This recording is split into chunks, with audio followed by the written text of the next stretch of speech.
In this edition of Careers That Matter, I'm joined by UBC Professor Emeritus Paul Evans. Paul, welcome. Pleasure to be here. Professor Emeritus means that you've stepped away from your day-to-day duties as a, I would imagine, teaching professor at the university. What does your day look like now? And because you haven't stopped, you're as busy as ever. What are you working on? Well, I'm this idea of retirement means many things, but in my case, it's hoping that I'm going to have some time to slow things down a bit and do what brought me into this initially, which was to write. I was interested in writing books, researching, and teaching. Teaching part of life is probably limited, but now I want to go back to more writing. But events, activities keep rising, and someone who works on contemporary international relations, it's not a quiet moment. So right now, I'm trying to work on Canada-China relations and how we can find a way to engage a country that is pretty difficult to wrestle with, and when we have such negative public opinion here. So I'm not giving up on that side, but we're doing it. I'm writing an archaeology of how Canada was involved in Asia-Pacific issues in the 1990s. What did we do then? How did we establish priorities? How did we establish 10 and 15-year-long programs? So a bit of curiosity in going back into things I was involved with then that might give a little bit of hope in a pretty dark era right now. So when you say events, does that mean that you're also speaking on panels or you're a keynote speaker, that kind of role? Yeah, and it's an interesting time on the China front. There are many subjects in Asia that are wide open in the public discourse. China is fraught with high emotions. And so how you can find a media presence, I used to do a lot of media. I'm doing less now because I have to spend a lot of time just explaining that I am not defending China, but trying to live with China. And so that's pretty. It's a demanding business right now when emotions are so negative and so high on the China front. So what does an average day look like for you then? What kind of activities do you do? 3 hours a day in the morning of reading newspapers, of reading sources, 15 to 20 different sources on contemporary Asia each morning. The normal traffic of keeping involved with people and email traffic, but trying to get 4 hours a day for writing, putting documents together to allow me to do what, as I say, I wanted to do from the outset, which is write, which is think. And how far a professor decides to deal in the internal world, the research, what you're doing, how far you intend to engage with the outer world, media, government officials, business guys. There's a demand for that. I'm not sure. I think we should have a shallow field for a year or so and keeping away from the outer side to go inside. And maybe I'm trying to set up more of that in future. So let's take a look at your career. You went to secondary school somewhere. When you emerged and decided that you were going to move into a post-secondary education, what did you study? Well, it was political science all the way along, international relations. But my career would have been different than most professors, is that I took all of my degrees in Canada, in Alberta, then at Dalhousie for a PhD, and I did my postdoctoral work at the University of Toronto and Harvard University. But it was of a generation where a young Canadian kid from the prairies could get what seemed to be an excellent education and do it inside Canada. This is in the late 60s, early 70s. And that was, I shouldn't say a gamble. I didn't know I was gambling, but it seemed natural, but it was not normal. The hiring rate for people with Canadian degrees at that stage was almost zero. That changed. And so luck and timing worked for me to be Canadian born and raised, but with an international perspective. You emerged with your PhD.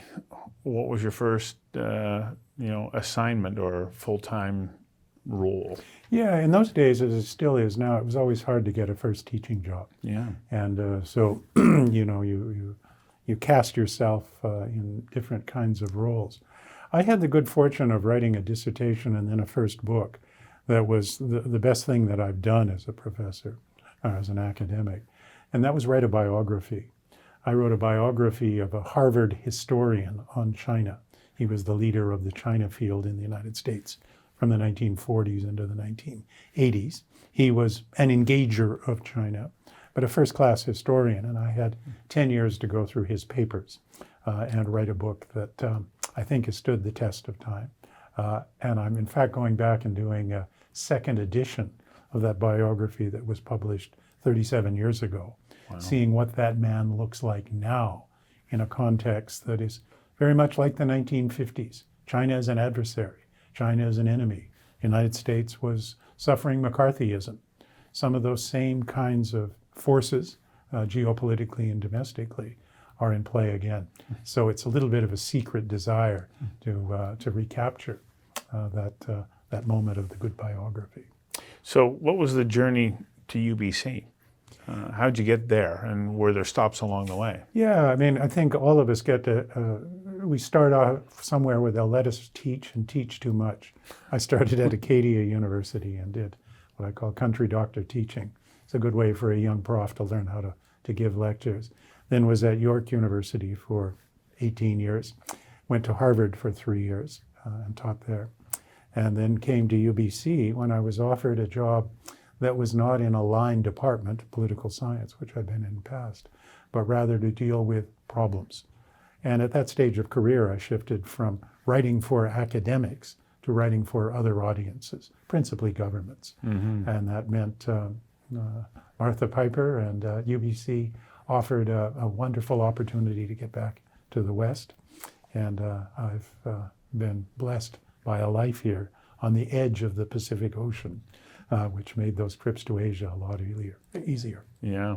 So if a young person is watching this interview right now and they think to themselves, I want to be the next Paul Evans, what would you say would be the personality traits or characteristics that would help them to be able to have an adventurous career that allows them to grow, explore, and share information that can help other people? You know, I think the primary virtue for anyone who wants an academic career, and an academic career that is not just in the university, but in the university and the world. Number one attribute is curiosity, and a willingness to take the unpredictable. I think in most people's careers, what led you to one institution or another, to one subject or another, or even to a career path, is accident, a mistake. When somebody treats you as better than you deserve, and they see something in you. When you accidentally happen to meet someone, and in one conversation, as I did in meeting John Fairbank, the person whose biography I did, the world pivots in a day. And if you're lucky, and all of us have to be lucky, and all of us have to have accidents and happy mistakes that lead into a career. Sometimes you have to be patient. Well, sometimes even unhappy mistakes can push you in a direction where in hindsight you look at it and go, I didn't know I was having good luck.